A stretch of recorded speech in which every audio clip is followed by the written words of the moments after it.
നിലമ്പൂർ ഉപതെരഞ്ഞെടുപ്പ് UDF സ്ഥാനാർത്ഥി ആര്യാടൻ ഷൗക്കത്തിന്റെ പ്രചാരണം ആരംഭിച്ചു.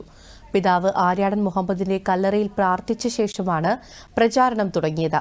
തന്റെ പിതാവിന്റെ ആഗ്രഹം സഫലീകരിക്കും, ഒറ്റക്കെട്ടായി നിന്ന് തിരഞ്ഞെടുപ്പിനെ നേരിടുമെന്നും ആര്യാടൻ ഷൗക്കത്ത് പറഞ്ഞു.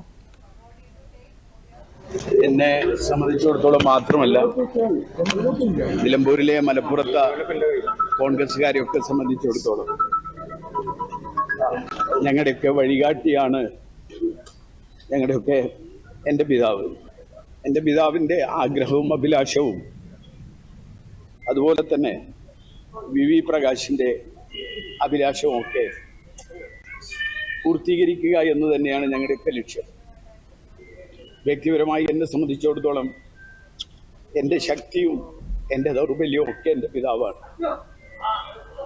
എൻ്റെ പിതാവില്ലാത്ത ഒരു സാഹചര്യത്തിൽ നടക്കുന്ന ഒരു തെരഞ്ഞെടുപ്പ് കൂടിയാണ്. അദ്ദേഹത്തിൻ്റെ ശക്തിയും അദ്ദേഹത്തിൻ്റെ അസാന്നിധ്യം, ഭൗതികമായ അസാന്നിധ്യമാണെങ്കിലും അദ്ദേഹത്തിൻ്റെ ആ ഓർമ്മയുടെ ആ ശക്തിയിൽ നിന്നുകൊണ്ടാണ് ഈ തെരഞ്ഞെടുപ്പിനെ നേരിടുന്നത്. LDF സ്ഥാനാർത്ഥി പ്രഖ്യാപനവും ഇന്നുണ്ടായേക്കുമെന്നാണ് സൂചന. PV അൻവറിനെ അനുനയിപ്പിക്കാനുള്ള നീക്കവും UDF-ൽ തുടരുന്നുണ്ട്. കൂടുതൽ വിവരങ്ങളുമായി മലപ്പുറത്ത് നിന്നും ഹരികുമാർ ചേരുകയാണ്. ഹരികുമാർ, നിലമ്പൂരിൽ തിരഞ്ഞെടുപ്പ് ആവേശം എത്തിയെന്ന് തന്നെ പറയാം. ഇപ്പോൾ ആര്യാടൻ ഷൗക്കത്ത് പ്രചരണമൊക്കെ തുടങ്ങിയിട്ടുണ്ട്. എങ്ങനെയാണ് അവിടെ നിന്നുള്ള തിരഞ്ഞെടുപ്പ് വിശേഷങ്ങൾ?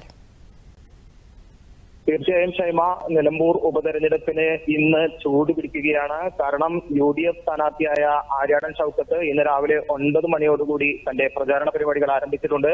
അദ്ദേഹത്തിന്റെ പിതാവും കോൺഗ്രസ് നേതാവുമായിരുന്ന ആര്യാടൻ മുഹമ്മദിന്റെ കബറിടത്തിൽ എത്തി പ്രാർത്ഥന നടത്തിയാണ് അദ്ദേഹം തന്റെ തെരഞ്ഞെടുപ്പ് പ്രചാരണത്തിന് തുടക്കം കുറിച്ചിട്ടുള്ളത്.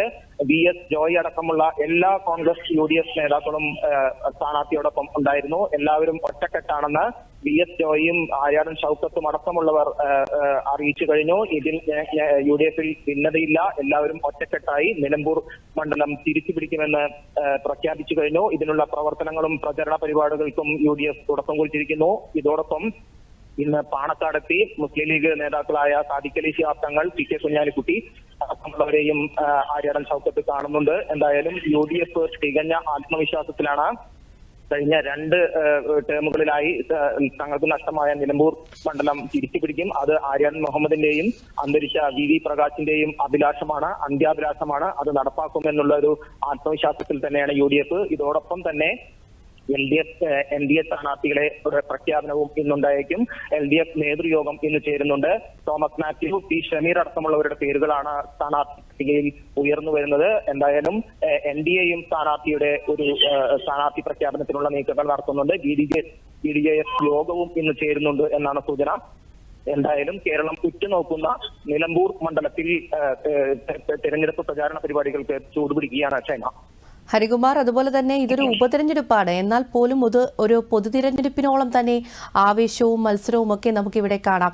ഈ നിലമ്പൂർ തിരഞ്ഞെടുപ്പ് എത്രത്തോളം പ്രാധാന്യം, എല്ലാ പാർട്ടികൾക്കും എത്രത്തോളം പ്രാധാന്യം അർഹിക്കുന്നുണ്ടോ? നമുക്കറിയാം, PV അൻവർ പ്രത്യേകിച്ച് പിണറായിയെ അടക്കം വെല്ലുവിളിച്ച് ഇറങ്ങി പോന്ന അതിനെ തുടർന്നുണ്ടായ ഒരു ഉപതെരഞ്ഞെടുപ്പാണ് നിലമ്പൂരിലേത്. ഇപ്പോഴും PV അൻവർ LDF നേതൃത്വത്തിനെതിരെയും സർക്കാരിനെതിരെയും രൂക്ഷ വിമർശനം ഉയർത്തുന്നു. ഈ സാഹചര്യത്തിൽ UDF-നൊപ്പം നിന്നുകൊണ്ട്, അതായത് PV അൻവർ പ്രതിനിധീകരിക്കുന്ന തൃണമൂൽ കോൺഗ്രസ് UDF-നൊപ്പം നിന്നുകൊണ്ടുള്ള ഒരു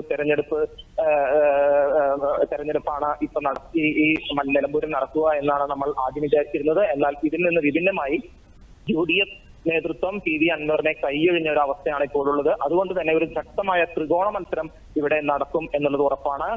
ഈ PV ശരി ഹരികുമാർ, വ്യക്തമാണ്. നിലമ്പൂരിൽ തിരഞ്ഞെടുപ്പ് പ്രചരണം തുടങ്ങിയിരിക്കുകയാണ്. UDF കാൻഡിഡേറ്റ് ആയിട്ടുള്ള ആര്യാടൻ ഷൗക്കത്ത്. മറ്റ് സ്ഥാനാർത്ഥികളെയും ഇന്ന് തന്നെ അറിയാനാണ് സാധ്യത. വിവരങ്ങൾ നൽകിയത് ഹരികുമാർ ആയിരുന്നു.